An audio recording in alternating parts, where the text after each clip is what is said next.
Successfully avoided.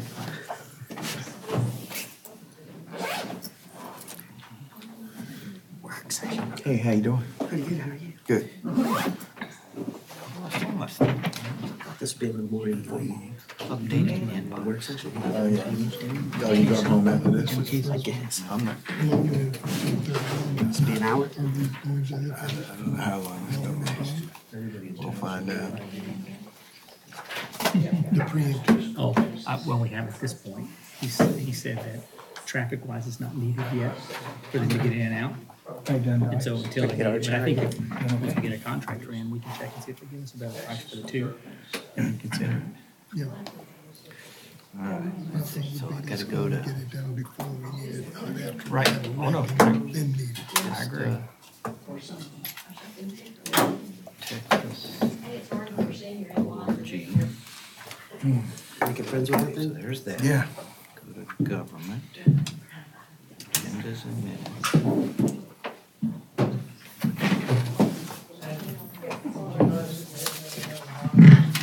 I know. This is what he's just. We don't have one. emails tonight. Somebody's got to be mayor pro tem first.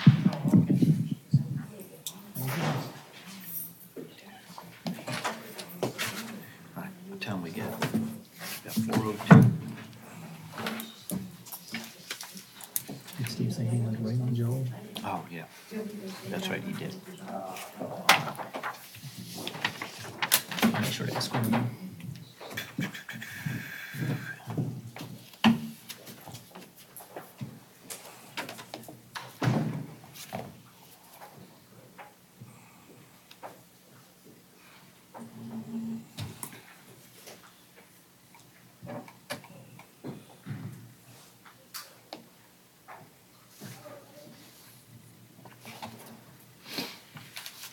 We'll eventually both might be on. It's not very good. Give me time. Why not? Okay. Don't worry, I'll get there when I want to say something. And if you want to discuss something, just shuts the mic off.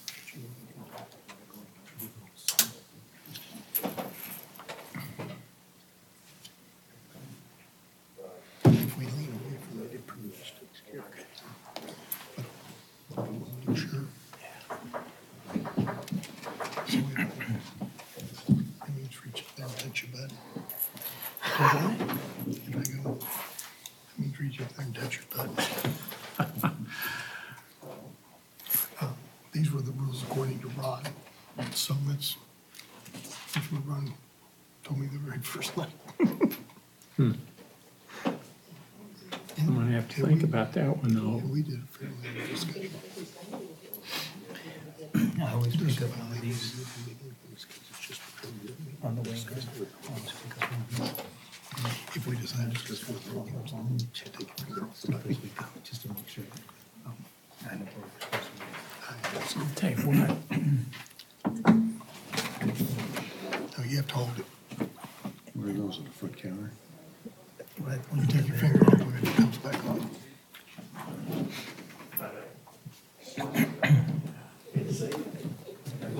I'll just get it out of the way. I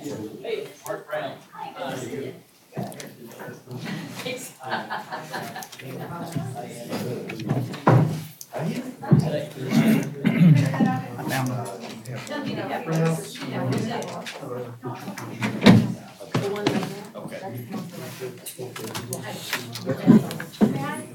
them. This is, This is Elaine, I work at the Chief State Office. Nice to meet you, how are you? Joel. Nice to meet you. I'm Elaine Hughes. Nice to meet you. She heads up our chamber.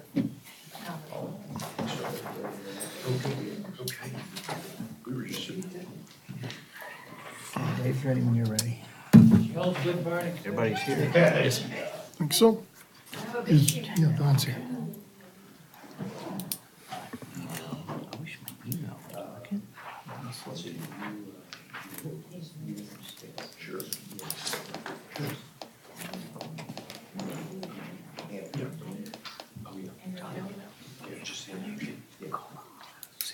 need it for now, but it's city council meeting. I don't know where my agenda is. All right, so we're all ready? Oh. In the city website. Okay, all right. You ready? Everybody ready? All right. Always up to date. Email. Notice is hereby given that the Lago Vista City Council is holding a workshop on Thursday, December 6, 2018 at 4:06 PM in the City Council chambers at City Hall, 5803 Thunderbird, Lago Vista, Texas, as prescribed by VTCA Government Code Section 551.041 to consider the following agenda items. Sandra, please note we have all of our council members here. Yourself, Josh, Dottie are legal, Dave with IT, and who else? We have Eric back in the back there. Let's see, work session. The City Council will hold a special council workshop on 6 December 2018 beginning at 4 p.m. to discuss supporting the legislative creation of a special district in the corporate limits of the city of Lago Vista, Texas. Mayor, Mr. Joel Scott's here to present to council, and he has his team with him, and they're ready to go when you're ready. All right, Thank you, sir. Mayor, Council. I'm Joel Scott. I'm with Terramark Ventures. We're from Houston, and we're here before you to talk about a proposed project we have within the city limits of Lago Vista, roughly 570 acres or so of land, been referred to formerly as Marshall's Vista. There was another name in between somewhere, and most recently probably Shoreline Ranch, and that's what we're referring to it as now.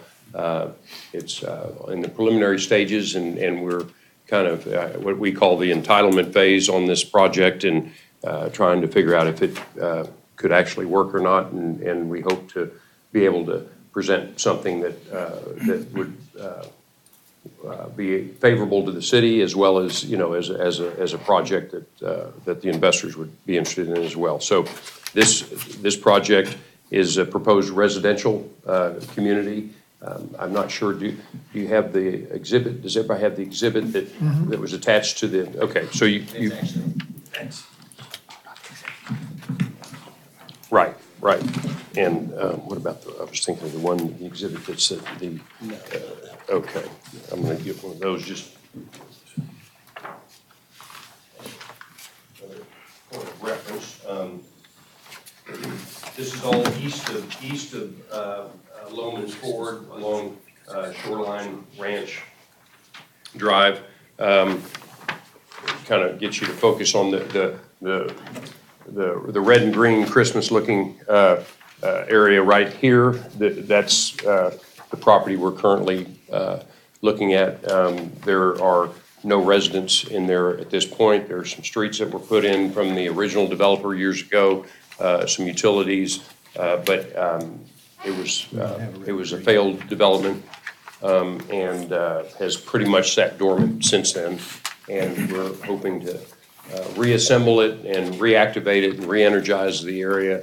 And in order to do that, we have engaged Alan Boone Humphreys, who we've worked with years, Alan Boone Humphreys Robinson, who is our consultant that we worked with for many, many years on creating a special district that allows us to go in and develop infrastructure and develop community, successful community. The team, I think, is on one of these exhibits here, the first page of the team that we've kind of got assembled. A couple of them are here today. Y'all have met Steve Robinson. If not, this is Steve Robinson with Alan Boone Humphreys Robinson. Steve and his team left Vincent Elkins 20 years ago now or so and started 03. Okay, that's 18. I mean, that's 15, right? Okay, 15 years ago, and started their firm, and they're strictly in the public finance arena. They help create districts, taxing districts all over the city, both for municipal purposes and developer purposes as well. And our development consultant, local consultant, is Mark Brown, who's here with us today. Hi. Mark is an experienced civil engineer. He, if y'all are familiar with the Jones and Carter engineering firm, he ran their Central Texas office for 10-plus years and has been involved in a lot of the larger master plan developments around Central Texas. So we're glad to have Mark, and he's the only other one that's here. We've engaged some other consultants who you see on your team roster there, but all local engineers and landscape architects, environmental engineers, et cetera. So in order to, I think the purpose of us being here is to ask for for support for the creation of a district. And I'm going to let Steve Robinson, who is much more well-versed than I am on these districts, I'm going to let him kind of explain what we're suggesting and asking for your support for in order for us to move forward with this project. So I think that. Great. Thank you. Thank you all very much. Again, Steve Robinson with Allen Boone Humphreys Robinson. As Joel said, our firm really practices exclusively in the area of infrastructure finance. We have offices in Houston and in Austin, and we have about 110 total employees, 32 lawyers. We are extremely active and kind of the industry leader in Texas in this area. And we really do one thing and one thing only, and it really is working with cities and governmental entities on trying to solve for how do you deliver infrastructure to allow for development to occur and to permit quality development to happen. Most of our engagements begin very much like this with someone who has a piece of property under contract, and they are trying to figure out how to make the math work to build a project that the community wants and can be proud of, and what tools are necessary to make that happen. The purpose of my presentation today is really just informative. We are not here today, there's no action items, and y'all may have a lot of experience in this, you may have no experience in this area. I will say there are no questions that are off limits, feel free. We are not here to sell any particular solution. What we are here to do is to talk about kind of the universe of potential solutions. We do have one piece of that puzzle that I think we would like to proceed to keep open as an option, and we'll talk about that, that because it involves legislation through the Texas legislature, which y'all are aware begins in January, but that's, again, not on the agenda today. Most of our engagements also begin with, trying to solve for infrastructure, and what I'm talking about are public infrastructure.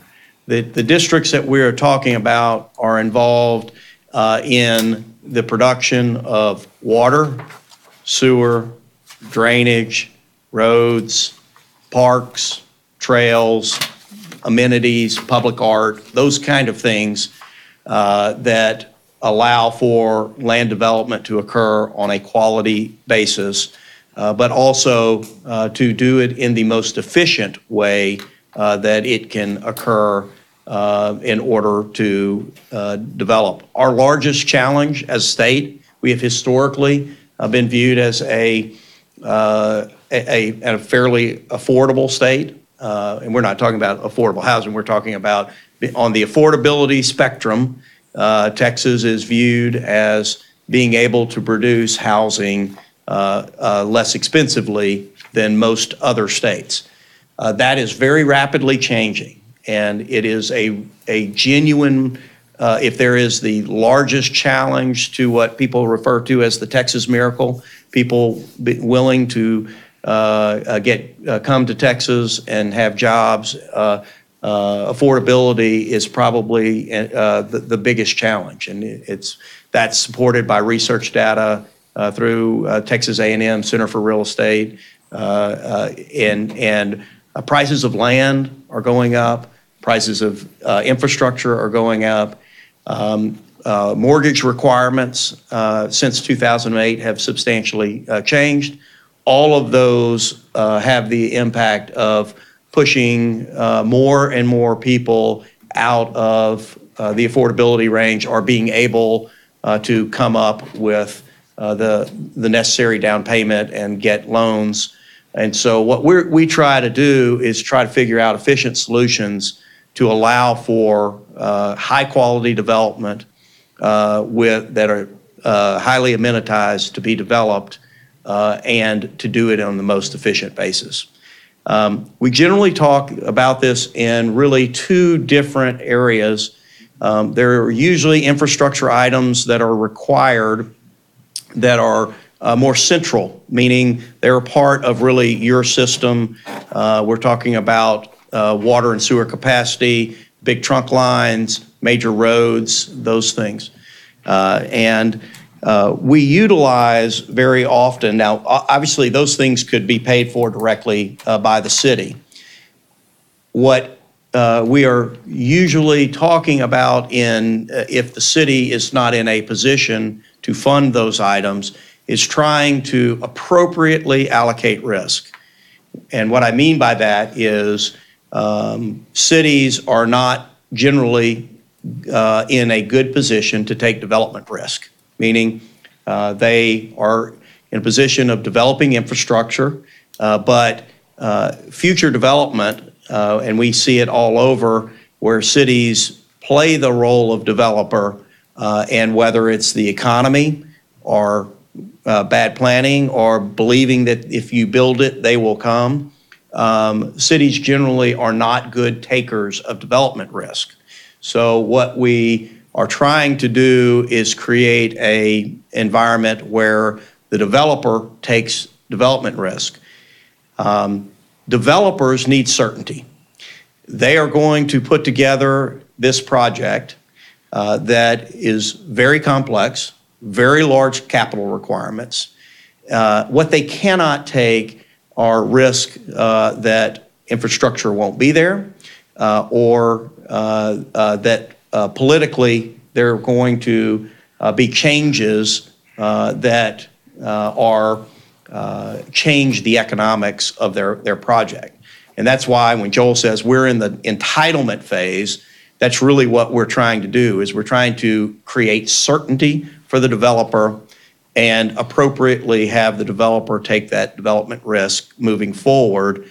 The way that that's typically done is for those items, if to the extent the city isn't in a position to spend the money to build roads and upgrade infrastructure, is that the developer will spend the money on those with a structure in place that ensures that they are able, if they are successful, to get repaid, meaning this is a performance-based system. If the developer is successful, then the city will benefit. And if the city benefits, then a portion of that benefit will be utilized to pay for the public infrastructure that was created.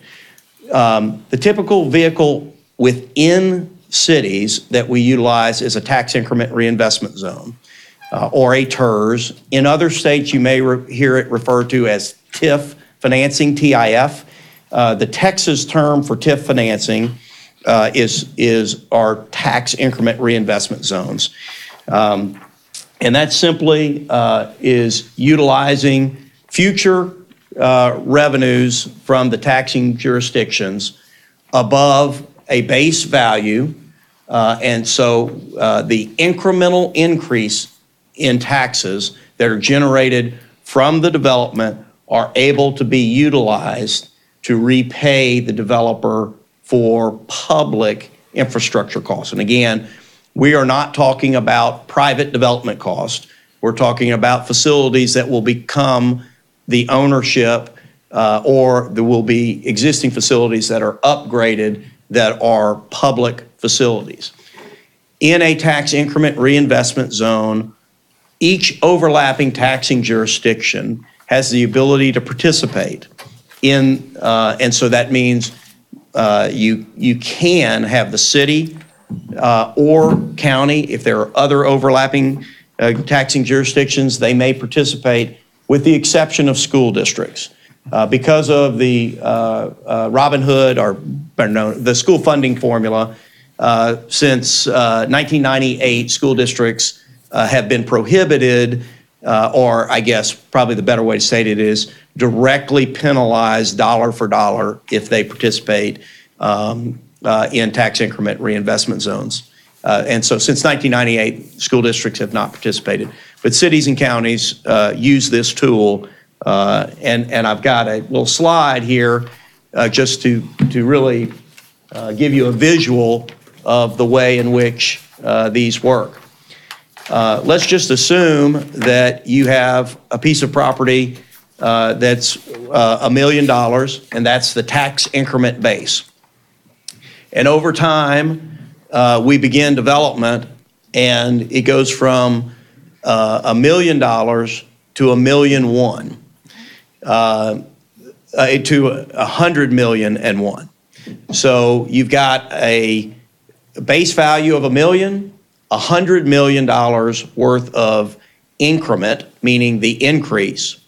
The city and or county or any other overlapping property tax district can participate in funding infrastructure by committing in the future that for the public infrastructure that the developer builds and pays for can be reimbursed.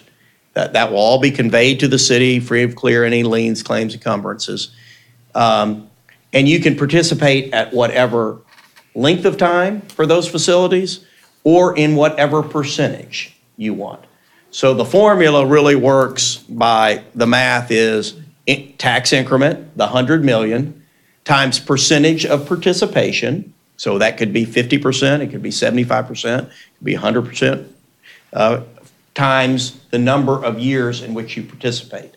And those dollars are able to be utilized to repay. Now, obviously, if the developer is not successful, you don't generate the income. You don't create the increment, and he is not repaid. So you have put development risk solely on the developer. If the project is successful, then there's a way for him to get repaid. If it is partially successful, they only get partial repayment because they can't generate the amount of increment necessary to get repaid. Obviously, once the tax increment reinvestment zone terminates, all of the taxes, both the original base plus the increment, all revert to flowing into the city.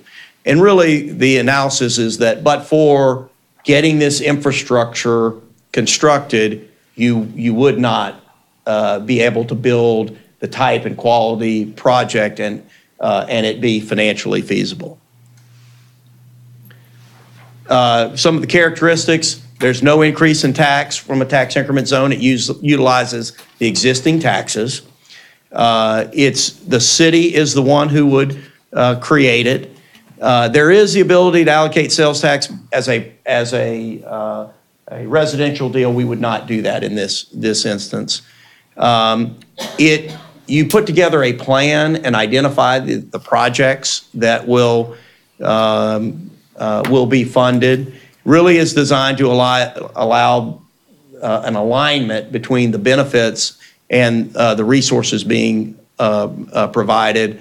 It can be done over time, so it is allowed to take the benefit of over time as values grow and construction costs go up during that time.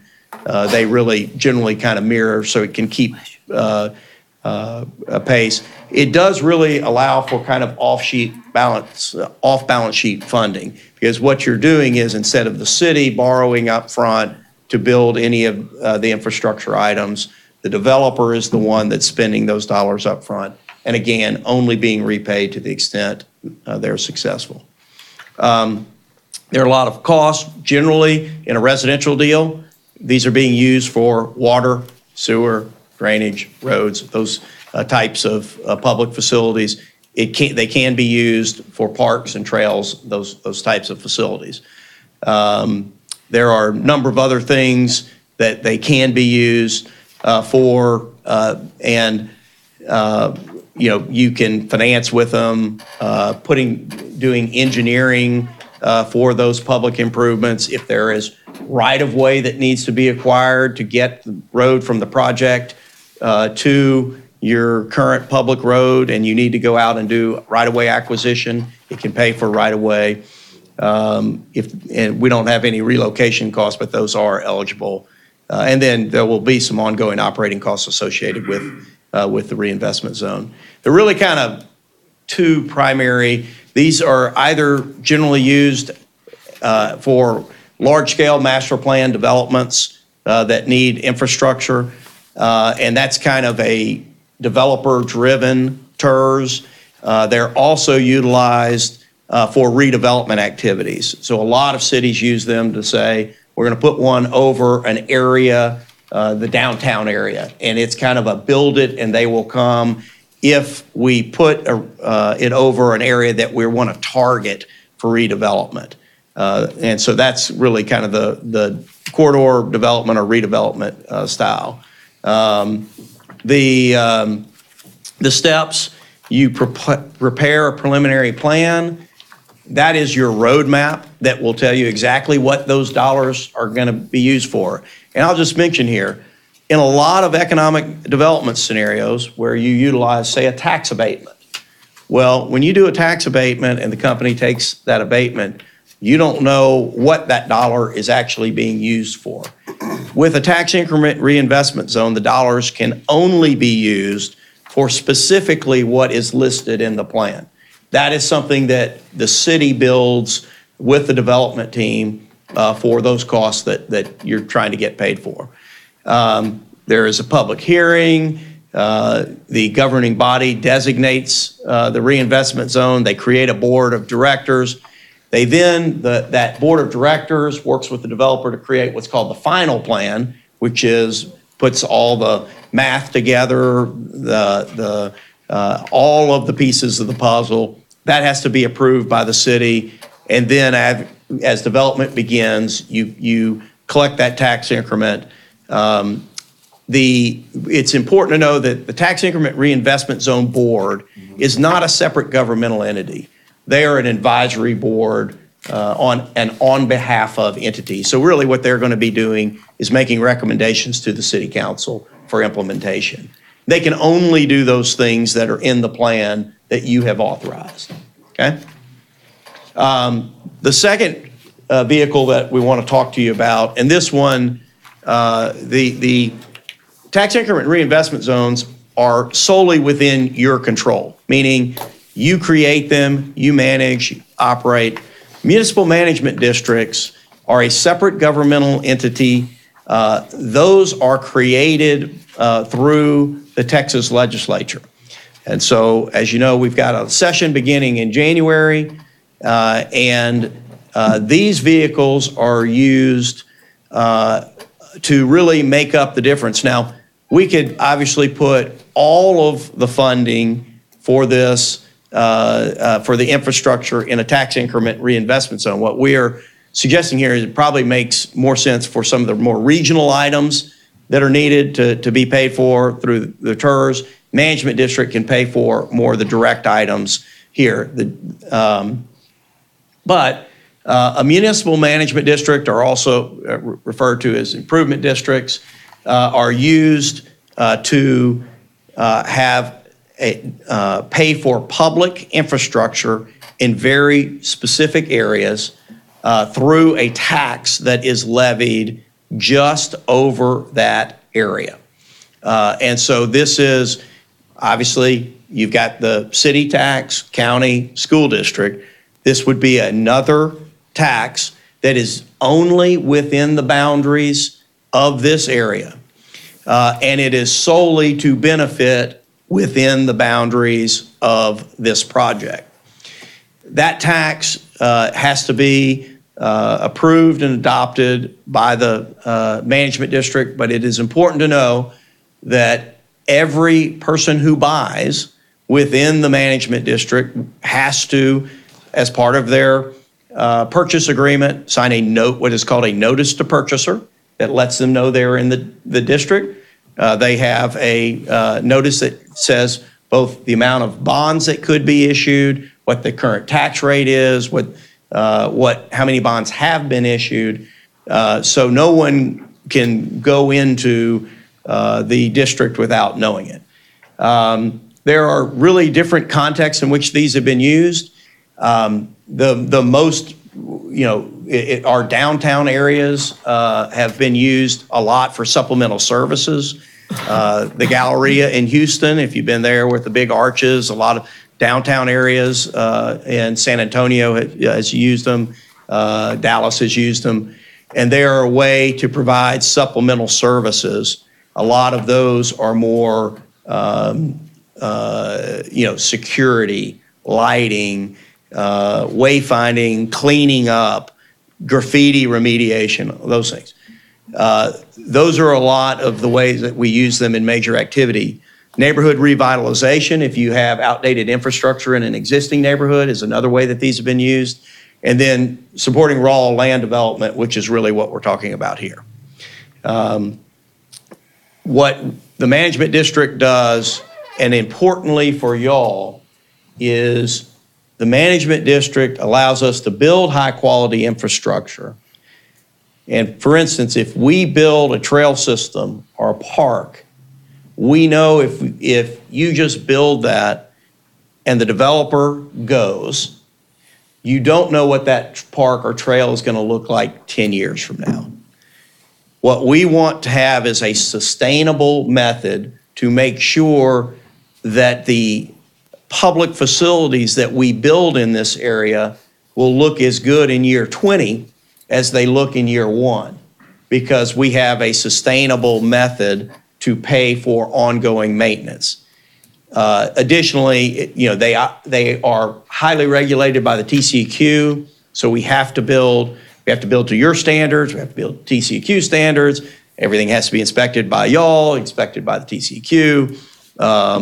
So you're gonna get high quality infrastructure and infrastructure that can be maintained on a long-term basis. Back up. As I mentioned, they're primarily utilize ad valorem taxes. It will be a supplemental tax on top. It will only apply within the area.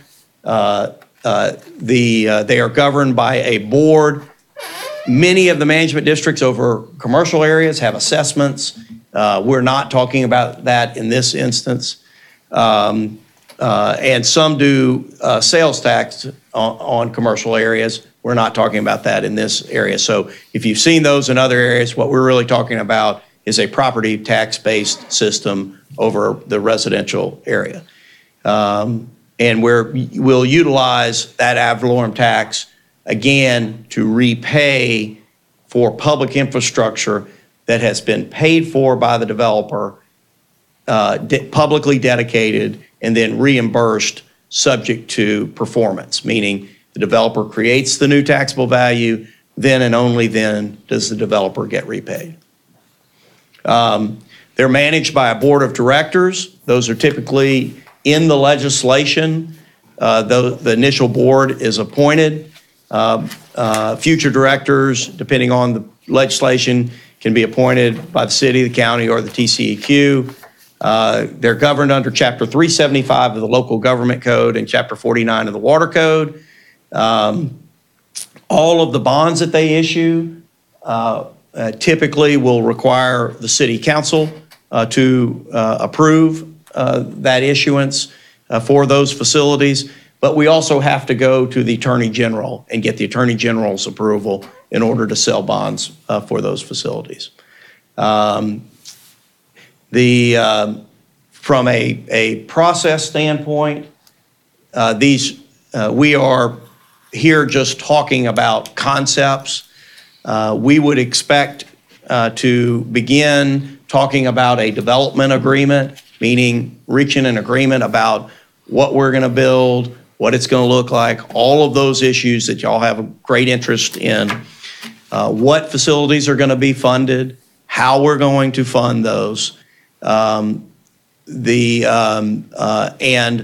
today, all we really are looking for is the ability on the management district portion is to have the ability to go and file a bill. And the rules in the legislature are don't bring a local fight up to the legislature. So if as long as you're in general, the local council isn't objecting, it's not saying that you have agreed to it. We are not asking you today to agree to anything. What we are saying is, please let us go forward. You are not consenting, and it's important to understand that you will be required, in order for us to utilize, to actually adopt a formal consent that says, yes, you may. Now, we wouldn't ask you to do that until after we have a development agreement in place, or really simultaneously. We will say, we've reached an agreement about what's going to be developed. We're asking you for your consent to go ahead and use the district. Unfortunately, with where we are, we need to get a bill filed and go through, and the sooner that we can do that, the better off we are for getting that bill passed. We do carry lots of these bills. We do have about a 6-person legislative team that works 24/7 during the 6 months of the legislative session. That process doesn't cost the city anything, doesn't commit. It is completely non-binding on the city because we're not going to ask you for the consent to utilize the district until we've completed the development agreement process. Let's see. Just to talk about future steps, we have provided to the city a very short form of a resolution that would authorize us to file the bill and that you're basically not objecting to it. We would then begin negotiating a development agreement, doing true roll up the sleeves, spending a lot of time with Josh and staff. And at some point, we would work through how we're going to pay for all of this and put together that plan and come back to you. Obviously, all of that is to come. These are really just the alternatives that we are proposing. They are not the only universe. We do think that they are tried and true, meaning they've been used over and over again throughout Texas, and they have kind of withstood the test of time. But this has to be viewed as really the beginning of a partnership. We know that. We know that this has to be an outcome that is favorable for both the city and the developer for it to work. And we're really prepared to begin that process. So with that's a long monologue. I'll stop talking, and I'm happy to answer any question. As I said, y'all may have a lot of background on these, you may not, but I'm happy to answer any question related to these that you may have. Or if it's a land development issue or related to the project, someone else in the team, on our team, is happy to answer those. So, how many homes do you expect? And are there any commercial adjunct to it? I'll respond to that. At this point, we're not sure. It's going to be a function of lot sizes and densities and that sort of thing. We're not sure exactly how many. I think there's a range. It could be 600 to 1,100, Low to depending high. on right, and based on the product type. And we're still working on that. We're engaging a market study that we have a pretty good sense of the market, but we're going to get a professional market study, and a lot of that is based on what's already here in Lago Vista, as well as what the current development trends are and product, where the demand is. And Steve mentioned earlier that affordability is becoming an issue. Things are people just can't afford. That's why Houston is building 35,000 apartments a year. People just can't afford homes anymore. But I would say 95% or more is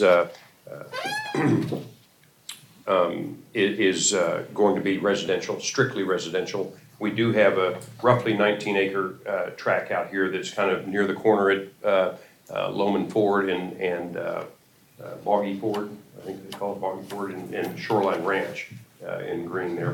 But basically everything is going to be residential. As part of this development agreement that Steve referred to, we will be asking for or submitting a preliminary plat or several plats. But right now, there's, this would address both subdivision ordinance and zoning ordinance issues, right? And so currently, a large portion, if you look at the exhibit that's up now, this red portion is all currently zoned for a golf course, 18-hole golf course. Gary Player or somebody was involved at one point on that. We're going to have to change that use, that property. So that's one, I mean, and the idea is to, what you see there on that, just by way of reference, on that exhibit, what you see in green are a lot of 2-acre lots. People aren't buying 2-acre lots. That's a long time ago when that was actually happening. And the red is and I say people aren't buying them, they're just, they can't, they're too expensive. The homes end up being way too expensive. But and the red portion was the golf course essentially. So that's how a golf course community was planned out at that time. So we're taking all that together and then going to study our topography, study our constraints, and come up with another plan that seems to work. There's already several publicly dedicated roads and right-of-ways in there. We'll have to work with those. There's some old infrastructure, some relatively new infrastructure. We have to figure out what can be reused, what can be, has to be replaced, has to be retrofitted to fit the circumstances.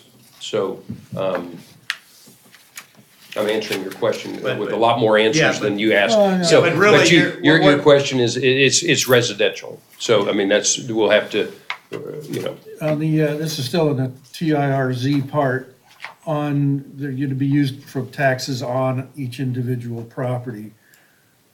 What is a common split? You guys were saying that some of that would go back to you. Yeah. What's normal? Sure. In general, what we're looking for is to have a project that is financially feasible. So that is different in every project. And so until we come to a common agreement about density and a common agreement about what infrastructure is needed, we're really not going to be in a position to run those pro formas.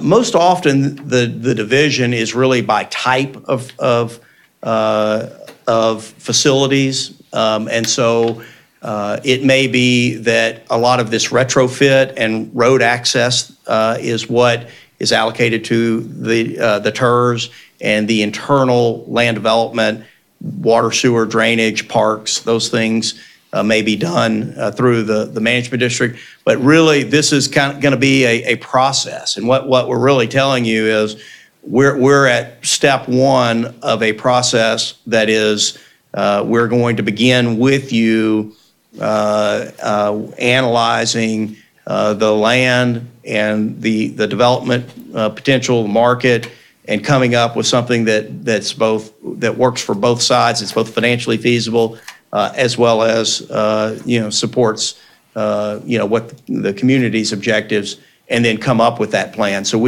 it's really kind of one of those questions we can't answer today until much further along in the process. And we're obviously we're not asking for any commitments either, because it's kind of an unknowable question right now. I'd like to make a statement and ask a question. The statement is that we're not privy to this map that's being shown on the screen there. Yeah. We don't have that in our packet. We have a different one. So I believe it came through one of our consultants. I think it from Yeah. years ago when this whole area was sort of proposed development from years ago, and we just said, hey, that's an interesting interesting exhibit to have, and it also sort of highlights this area with the red and the green, and so we thought it'd make sense for y'all rather than. But you can provide, we can, Oh, we can provide any yeah, of we these. can provide, You yeah. know, I think it would be advantageous to allow us to be able to see that. To see what? To see that map. To This be map. Sure. given that map. Sure.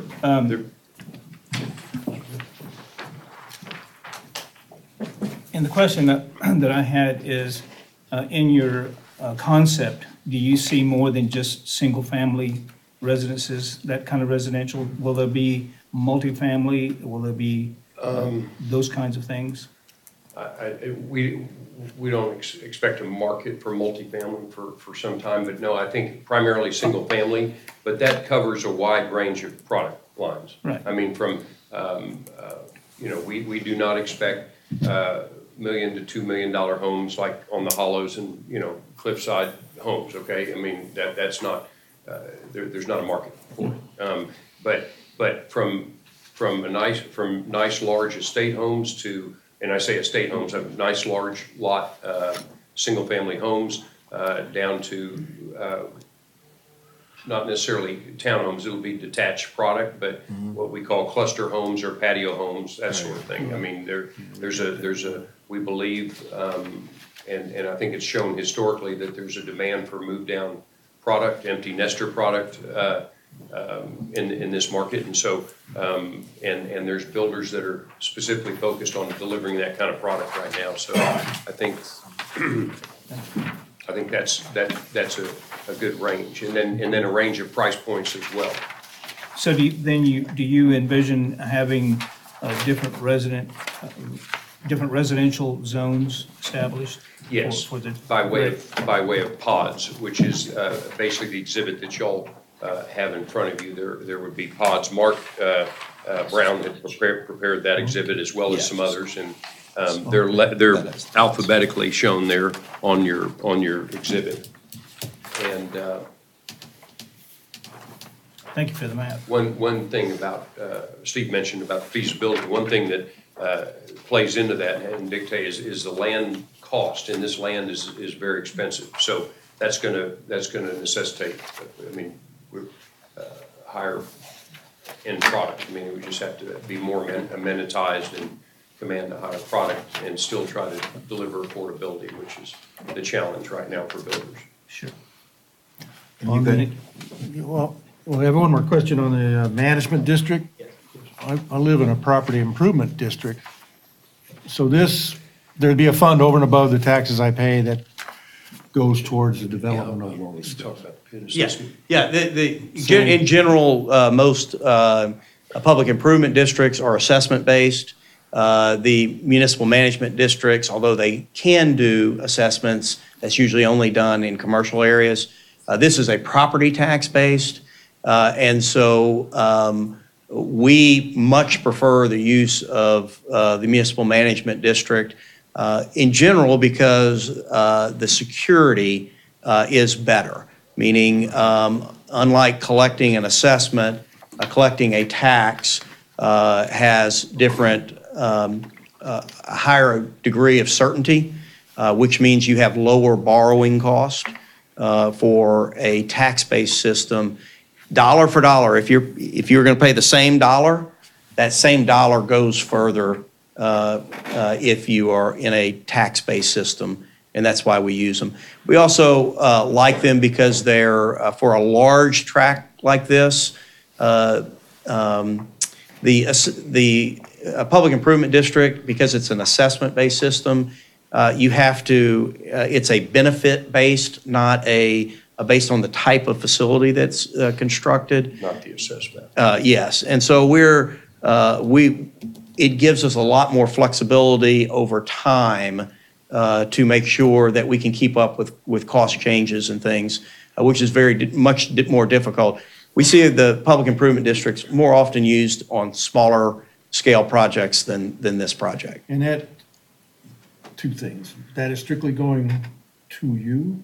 No. To the district. Yeah, the district is a governmental entity that is charged with building public infrastructure and financing it. Okay. So now, because certainly early on, the district doesn't have any money. They will borrow that Yeah. from the developer. Later on, all of these, and again, I mean, we represent these districts. I mean, I represent some districts that have been around for, 40, 45 years. And it's really important to understand that in 40, years, these districts will probably be there and they'll really be focused on the amenities and making sure that the quality of the community remains there. And that's really one of the long-term benefits. For you, property values decline when fences aren't replaced, when landscape isn't done, when they build a pocket park and it gets dilapidated. With putting this, this should survive much longer than your TERS, and most of them will continue on with once they pay off their debt, a very low tax rate, but that tax rate is really controlled by that local community saying, we want this park to look nice. And that really, from a long-term sustainability, it's going to be able to look that way 30 years from now. And that is disclosed at a point of sale before close. State law requires. Right. It has to be both in their purchase contract and in their closing documents. They have two. And it is recorded in the deed records. Okay. So you can't pull title without getting notice, that you're in the district. And obviously it ends up being part of the marketing, materials by the builders and saying, here you're, it should be if you. Yeah. And likewise, you'd have a sustainable HOA over this thing. Sure. That has responsibilities and separate from the district. Yeah.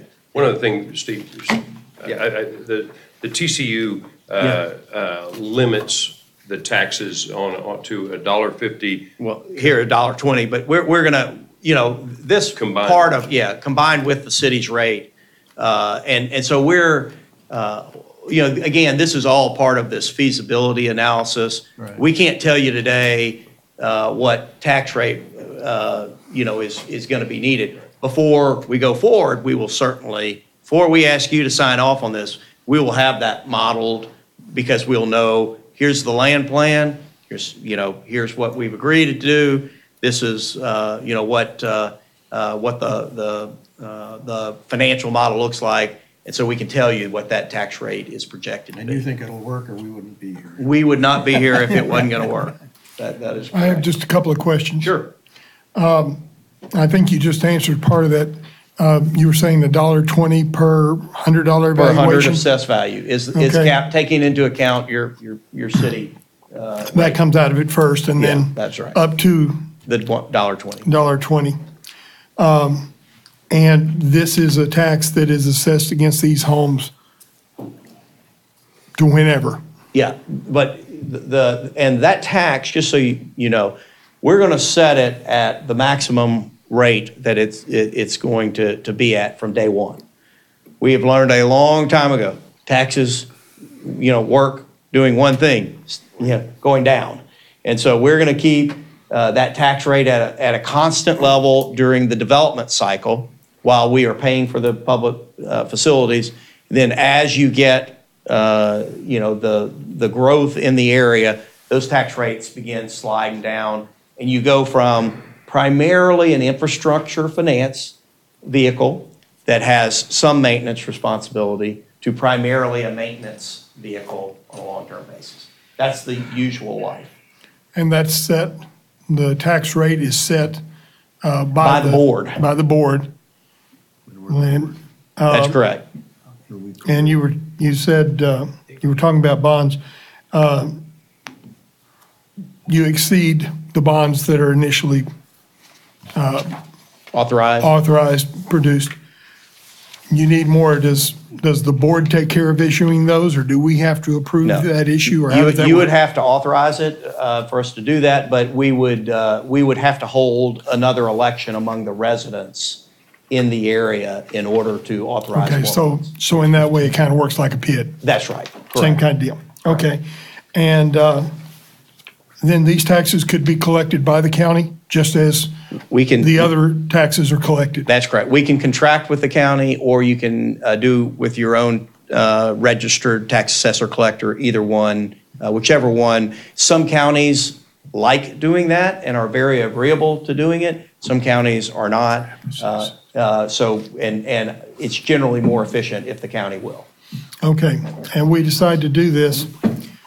We have the tax increment base, the appraised increment increase runs for the length of the development. How long would you anticipate with most of your projects? Is it before the city starts seeing the general fund revenues? So in most projects, there is a benefit immediately, meaning there are participation by the city where y'all benefit and we benefit, and you participate with a portion of your tax rate. We can't model what that is, but you should begin receiving benefit immediately. Most TERSs run in the 25-year range, and if you think about that, it's really only kind of about 20 years of participation because of the way our tax collection system works. If we begin planning a facility today, when you create the TERS, we won't develop our first lot for 2 years, then they'll build a home, then it will go onto the tax roll, and then you'll levy a tax, and then you'll collect it. So from today, about the fastest that first tax increment can come in is 4 years, but it's more likely to be 5 years. And so generally they're created for about a 25-year period, but you're really talking about 20 years of actual participation. Question on what you just said, and I've got another issue, couple issues to try to separate the TIF or the TERS from the MMD. Yeah, The TERS doesn't add a tax. that's correct. Now, here's the devil's advocate question, and so correct me, or anybody correct me, Right. staff, particularly on what I'm about to say. Cities usually don't build infrastructure for new development. Developers build the infrastructure for new development, correct? For most of the internal infrastructure, but cities usually do pay for trunk lines, central capacities, major thoroughfares. So what the dichotomy here that we would probably say is start looking at regional facilities versus internal facilities. And our internal public water, sewer, and drainage would probably be allocated to the MMD. The regional facilities would be allocated to the TERS. But that's obviously all for us to negotiate. The issue of the offsite improvements, apparently all think that the existing infrastructure to the subdivision is inadequate for what you're proposing. Correct. Generally speaking. But the developers would be responsible for that improvement as a function of what their increased demand on infrastructure would be, correct? They certainly could. And what we're talking about is building a high-quality community that is going to be able to be financially feasible. And when you start talking about doing that, there is no way to cut the cost of a water line, cut the cost of a sewer line, cut the cost of a road, okay? You can't do it. So if you have a finite development budget, you either have to change the product type to produce more dollars, which could be done. We could add, product that may be more financially viable, but may not be what you want. Or we can cut amenities and qualitative items, or it's just not feasible at all. And so what we're saying is we want to begin a process to talk about making something that works for you and works for us. And in the end, we believe that what is good for both of us, building the type of community that we're both going to be happy with, that is financially feasible, even if you participate, is in your long-term best interest, because you will be able to get the type of community that we negotiate. That's what we're really talking about. Okay. Gotcha. All right, I have a few Yes. questions. Okay, the increment base, that is set by us or by the appraisal district? It is set, the tax increment base is on January 1st of the year in which you create it. The appraisal district amount is the appraised value in that year. So if we created it, let's just say we created this in March of 2019, the appraised value of what you put in the TERS on 1/1/19 would be the tax increment base. Certainly through your participation, there are ways to modify how you participate because that's really left to our discretion. But the base is the 1/1/19 is what we would expect. And that's across the board, whether it's city, county? That's correct. Okay, so they can't adjust that? They can't adjust it directly.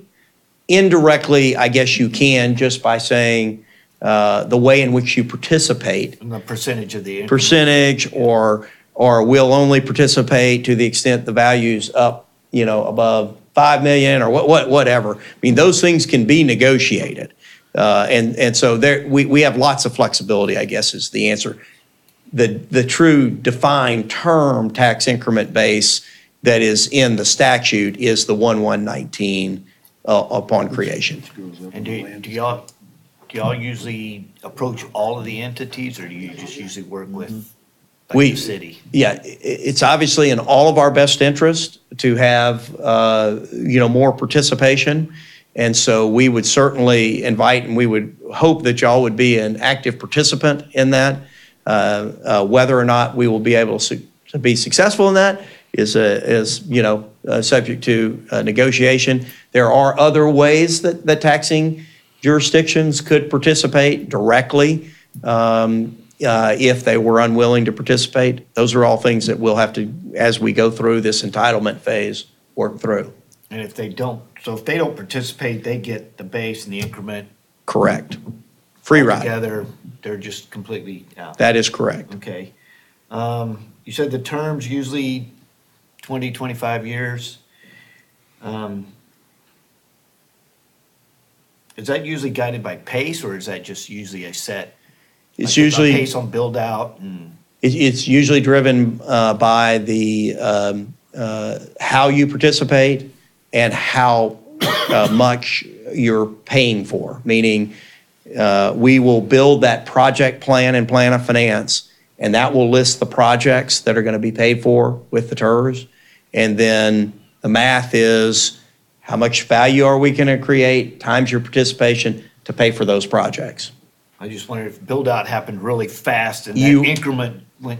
If build out happens faster and we pay off those items in the project plan, the TERS exhaust. So, I mean, I've had quite a few TERSs that have paid off in the 10 to 15 year range that were 20 or 25 year TERSs for exactly that reason. The sooner it pays off, and some cities take very different views of that. So some say we would rather participate at 100% and pay it off more quickly.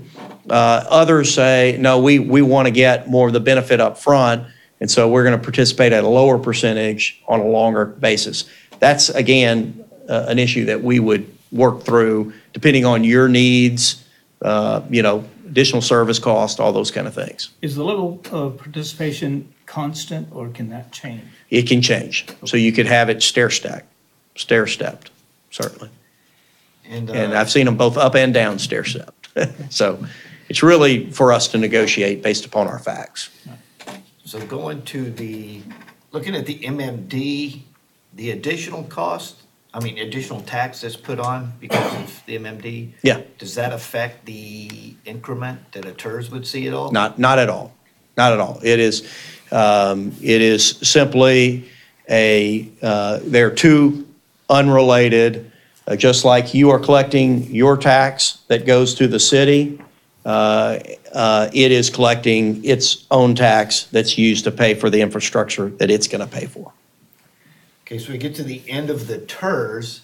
Does the MMD usually pick up some of the things that the TERS was taking care of? It could. Could. It could, if you got to the end of the life and there were some things that were public facilities that were bid, that were unfinanced, it certainly has the legal authority to do that. Whether or not it does that depends on, what is negotiated. What's usually the sunset on the, I don't know if you call it the sunset, but how often does the board look at reviewing the rates? The tax rate in the MMD is set annually, just like yours. Annually. So it's going to be set usually in August of September each year based upon, so it will get its new certified tax roll just like you do from Travis County. And then based upon the debt that it has and its obligations to repay, we'll set that tax rate annually just with the exact same process that you go through. It has to do the calculations and all those kind of things. You mentioned some examples of where you've used this special district. Right. And most of them that you said were like in major cities like Houston and Dallas. Sure. Have you done it with any smaller cities? Oh, absolutely. Yeah, we have them in urbanized, in suburban areas, in Galveston County, Fort Bend County. We've got Sugar Land, Katy, League City, in the Houston market, up here in the Central Texas market. We've created, I believe, in Georgetown. Now, and let me just say, when we say municipal management district, that is our preferred tool. It has all of the powers of a municipal utility district. It just has the ability to do more supplemental services than a municipal utility district. We believe that's a better vehicle on a long-term basis because we think in 20 years, the residents are going to prefer that they have that flexibility, that if they want to do supplemental security, if they want to do, a number of things that later on in communities they want to do, but they're very, very similar to a municipal utility district. Can I follow on with your question? Could you give us an example of a residential TERS? Sure. As opposed to downtown? Yeah. In the Houston market, we have a number of them, scattered around in all of our suburban areas. Really big one down in Texas City is the Lago development, about a 3,000 acre deal. But we can give you a list of lots of them if you would like. I would. Sure. Yeah. Okay. Thanks. Yeah, Missouri City. We have management districts in Missouri City. No, I'm just talking about the TERS. Sure. Because you guys have already figured this out. You probably have. Yeah. I think there's a big difference between the TIF and the MMD. Absolutely. Yeah, and so I'm interested in residential TIF examples. Sure. Okay. Yeah, we're happy to provide you those. On the captured tax increments. Yeah. Does rollback rate affect that? Rollback, you keep. So the city, something's in ag, and it rolls, and they come. They have a change in use, and that you need to pay the prior 5 years. That does not go into the TERS. That's going to go to the city. So you'll get a big check. I'm looking at, the legislature's looking at changing the rollback rate from 8% to. You're talking about your calculation. Yeah. Yes. Yeah. So, yeah, those dollars are all dollars that are coming into your general fund. So it's all part of your calculation. So would it affect both of us on the percentage or just the city? Well, it's going to affect if what is proposed passes, which we'll see whether it does or not. Obviously, there was a big effort last session to pass that, but if it does, it would affect both entities. Okay. So what is the timeline on the legislation and when will you see us next? Yeah, so I think we have asked that at your next council meeting that you adopt the resolution of support. We would then begin making the rounds with the local legislative delegation. Obviously, there's been a change there. We don't have a history working with your new state representative, although we have met with her. The bills, really don't get going much until February. We'll get the bill filed. We'll file a bill both in the House and the Senate, and then they will begin their committee hearing process. The developer will typically be required to attend some legislative hearings and talk about the project and the need for the district, et cetera. That will go through the session. We hope to pass the bill on both sides and then swap the bill and give us, 2 opportunities to pass the bill. So we'll file a Senate version and a House version, basically. And then when it is, assuming it is passed out of the full legislature, which has to be done by the end of May, it will then go to the governor, usually around June 20th. He has a deadline to either sign the bill, allow it to become law, or veto it. So we'll work with the governor's office through that process to make sure that the bill that's passed, it becomes law. Through all of that process, we would expect to continue to work with staff on the development-related issues, working toward a development agreement, working toward land use issues, and then hopefully by the time the bill is passed, we're there with an agreement, and we get your consent to utilize the district, and if we're going to utilize a TERS, we go through that TERS creation process. So we would be providing copies of the bill immediately to council and staff and coordinating. We don't want any surprises for y'all, and make sure that if y'all are getting calls, that we are able to answer any questions that y'all may receive about the bill. But we're really, this is the next 6 months is really the critical roll up our sleeves and go to work. Is this local and consent? Local and consent. So, Don, 2 years ago, we had a bill in local and consent. The group got together, did a thing called the Mother's Day Massacre. Yeah. Destroyed every single bill in local consent. That happens, 2-year wait? A 2-year wait if we don't have a workaround. We fortunately had a workaround on that one, and so hopefully we don't have that again. But we did just pass all through the massacre. We're able to pass our bills, and hopefully we don't have the similar, or you never know. So we, as you know, each session is unique. Just some are more uniquer. Does that require, when it passes, does that require a September 1 effective date, or can y'all start immediately? Yeah, the most of our bills become effective upon the governor's signature because they're passed by more than 2/3. On rare occasion, it's September 1st. We can begin pre-development activities,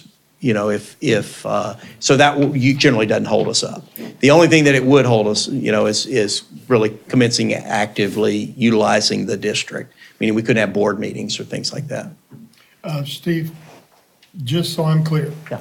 We give you the resolution of acceptance or agreement to proceed on this. Right. You go and get the legislation passed. That does not obligate us to do anything.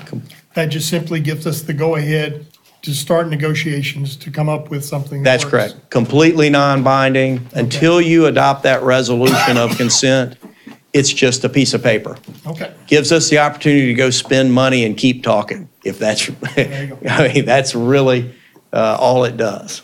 You mentioned Georgetown. Are you talking about like a community like Sun City that you use this type of funding, or? Yeah, the new Wolf Ranch. Wolf Ranch? Yeah. Okay. Is.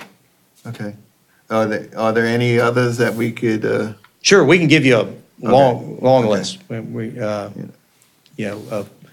Of projects, if y'all would like to see them. Shadow Creek Ranch. Shadow Creek, okay. Yeah. Okay. I think that's a question for Dottie. The resolution we have in front of us, I don't know who drafted that. We did just to give you a base. Okay. Because it does say municipal utility district. And then instead of municipal management district, I think that's in the whereas. But is this, that was my question. I don't know what our resolutions are supposed to look like legally or that would hunt if we sent to the legislature, but you're going to check that for us, obviously. Okay. Mayor, the one that was sent was a draft sample of something else that was done in another area.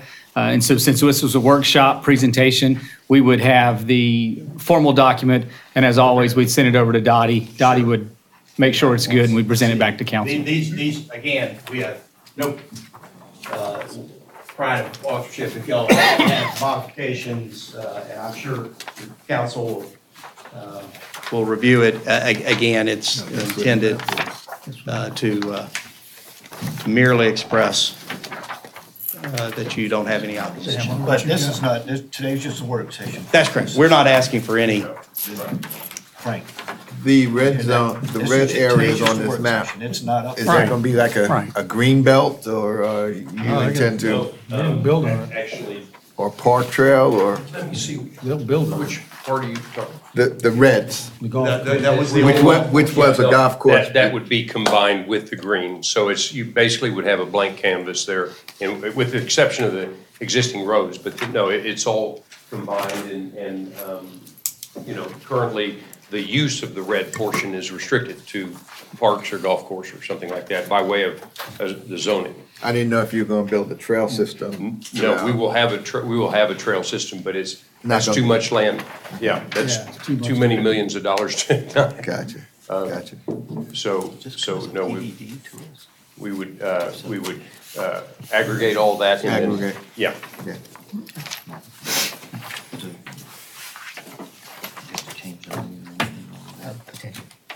And we are happy for follow-up questions, and.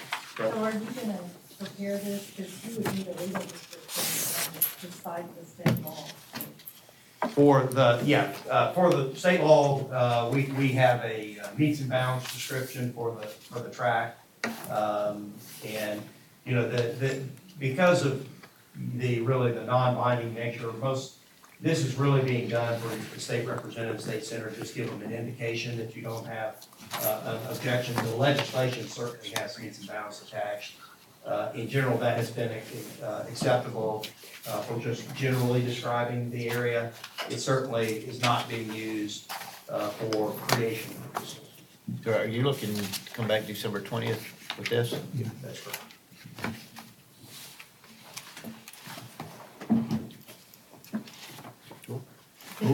Anything else? Does your group own the property?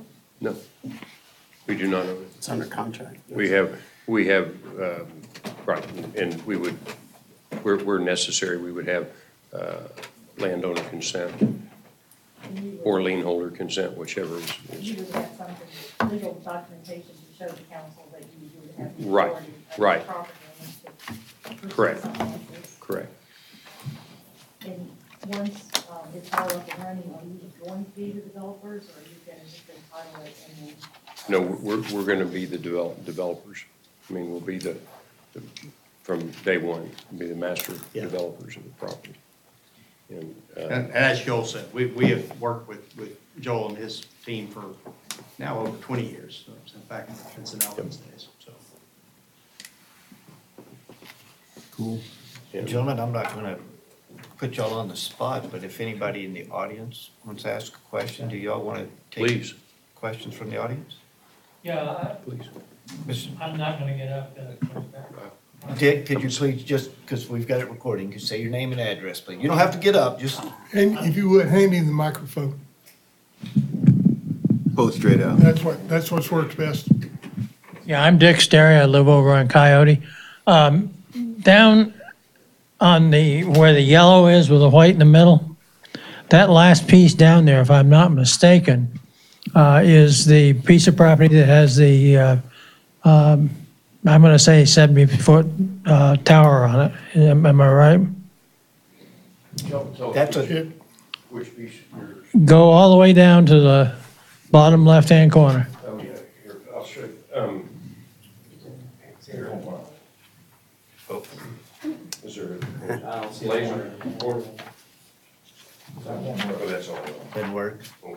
Well, I mean, That's not part of their development, Yeah. Dick. No, I know it's not, but but you're. That's my you're question. Point to where.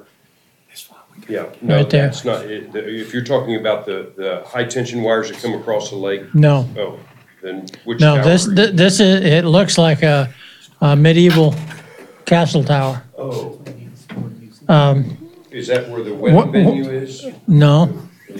When you go up the road from that,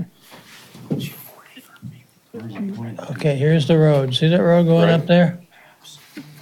That's all developed already. Right, There's places in there. right. And then when you get up here, some of that's developed.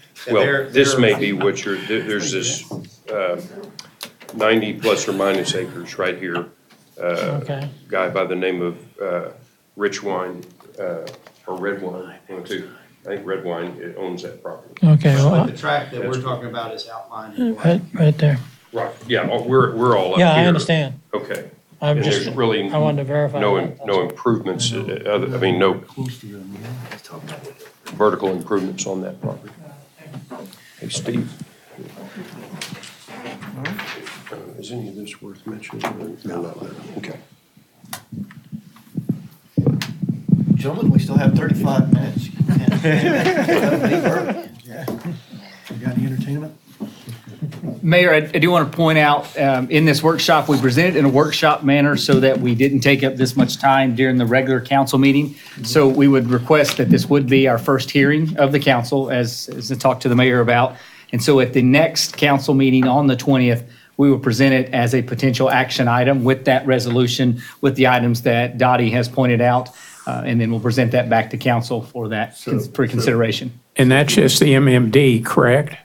Correct. Okay. So this is the first hearing, This is our first hearing. and then you go and leave it open and for, Well, it's not a public hearing. Yeah, it's not a public hearing, First just a- hearing for us. For Okay, council. got Yes, it. sir. got it. It goes with our routine of hearing things. Yes. Yeah. And Give Mayor, that. so on the follow-up, in the meantime, from this meeting to the next meeting, if council has any questions, if you send those to me, I'll send them over to Joel. Joel will respond back, give us an answer, and then I'll send those answers back out to the entire council so that we can keep that information back to you. And then by the time we get to the next hearing, if we have any additional questions, then we'll make sure to get those over and answered by Joel's team. Okay. We'll Thank you. provide the list request. Yeah, thank you. One more question. Do MMDs usually stick around forever, or do they ever sell out and go to the city, or? They certainly have been dissolved. They're most often dissolved when they're in the ETJ than when they are in the city. In the city, more often than not, they will pay off their debt and then have a very low rate. And, everything is about expectations. People get used to the expectation about the way in which things are maintained and what they look like. And so, yes, they could go away. The city has the unilateral right with a 2/3 vote to get rid of it if you decided to, once it pays off its debt. Obviously, you're not going to shut it down while it has, obligations. If you did, you would have to assume those, which you're not going to do. But after it's paid off its debt, the city has the unilateral right to dissolve it. But generally, you're going to have people standing over on this side saying, we like the way our park, we like the way our trail is maintained, and oh, by the way, it's been great for our community. So most of them continue, that are in city, continue on a very long-term basis. And it does give you a vehicle to solve problems that you can't otherwise solve. HOAs are very good at, maintenance activities. They are not good at capital activities. So if you build a park and playground equipment to current standards, as you all know probably better than I do, is extremely expensive. It will get outdated. It will no longer meet code. And at some point, you've got to go in and replace all that equipment. HOAs have great difficulty coming up with capital. A management district is a very good vehicle for doing that. And so the ability on a long-term basis to create something that is sustainable, meaning what you build can be maintained to the quality, and it can continually evolve to meet the community's needs, is one of the great benefits of the management district. From a residential standpoint, I bought the house, I stayed in it 5 years, and now I sell it. Yep. The new person that buys that house assumes the same responsibility as what? That's correct. Okay. That is correct. As a taxpayer. As a taxpayer. As a Right. taxpayer. Got it.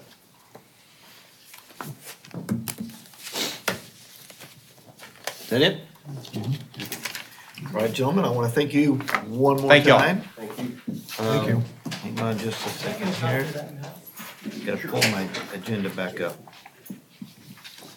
Make sure I'm not missing anything.